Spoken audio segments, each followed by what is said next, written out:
బహుజనులపై దాడులు చేస్తే సహించేది లేదని సదాశివనగర్ మాజీ జెడ్పీటీసీ పడిగేల రాజేశ్వరరావు హెచ్చరించారు. మాజీ ఎంపీపీ సాయిలుకి అండగా ఉంటామన్నారు. పోలీసు దాడిలో గాయపడిన మాజీ ఎంపీపీ సాయిలును కామారెడ్డి జిల్లా లింగంపేటలో బీఆర్ఎస్ పార్టీ సీనియర్ నాయకులు పరామర్శించి ధైర్యం చెప్పారు. అనంతరం ఆయన మీడియా సమావేశంలో మాట్లాడారు. ఎల్లారెడ్డి సీఐ అకారణంగా అధికార పార్టీ నేతల మెప్పు పొందడానికి అన్యాయంగా సాయిలుపై దాడి చేయడం సమంజసం కాదు అన్నారు. బాధ్యతాయుతమైన పోస్టులో ఉండి కూడా తప్పుడు పనులు చేసి పోలీసు వ్యవస్థకే కలంకం తెచ్చిన పోలీస్ అధికారిపై చర్యలు తీసుకోవాలని ఆయన డిమాండ్ చేశారు.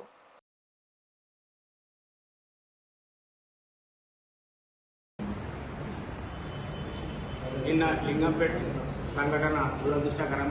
అందుకు బాధ్యులైన పోలీస్ అధికారుల మీద చర్యలు తీసుకోవాలని చెప్పి మేము బీఆర్ఎస్ తరఫున డిమాండ్ చేస్తున్నాం.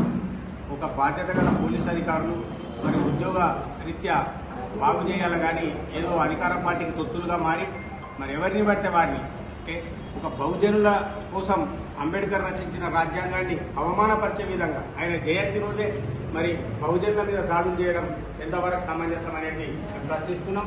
మరి ఇప్పటికైనా కానీ అధికార పార్టీ సిగ్గుండాల. అంబేద్కర్ అంటే మా మనిషి అని ఇలా రాహుల్ గాంధీ రాజ్యాంగాన్ని చేతుల పట్టుకొని తిరుగుతుండు.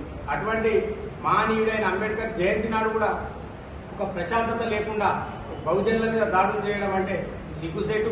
ఇవి ఒక సిఐ కూడా ఒక బహుజనుడే, మరి సిఐకి ఉండాలా. ఇవాళ అధికార పార్టీ నాయకుల మెప్పు పొందడానికి కోసం ఇవాళ అమాయక ప్రజల మీద దాడులు చేసి ప్రశాంతంగా ఉన్న వాతావరణాన్ని అశాంతికి గురి చేయడం ఎంతవరకు సమంజసం. ఇప్పటికైనా జిల్లా యంత్రాంగం దీని మీద పూర్తి స్థాయి విచారణ జరిపి బాధ్యులైన అధికారుల మీద చర్యలు తీసుకోవాలని చెప్పి మేము డిమాండ్ చేస్తున్నాం. మరి ఇదే పరిస్థితి ఇట్లా కొనసాగితే మరి రాబోయే రోజుల్లో ఎవరైతే ఇటువంటి దాడులకు చేపడుతున్నారో వారిని గ్రామాలలో కూడా అడుగుపెట్టనీయం.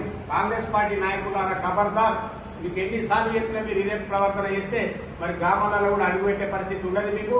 మరి టీఆర్ఎస్ బలగం అంటే తక్కువ లేదు, మేము కూడా అన్నింటికి సిద్ధమున్నాం.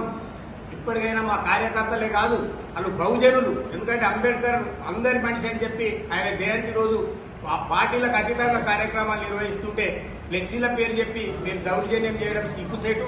ఇప్పటికైనా మీరు బహిరంగంగా క్షమాపణ చెప్పాల కాంగ్రెస్ నాయకులు ఈ సంఘటనపై. అందుకు బాధ్యులైన అధికారులను సస్పెండ్ చేయాలని చెప్పి ఈ సందర్భంగా డిమాండ్ చేస్తున్నాం.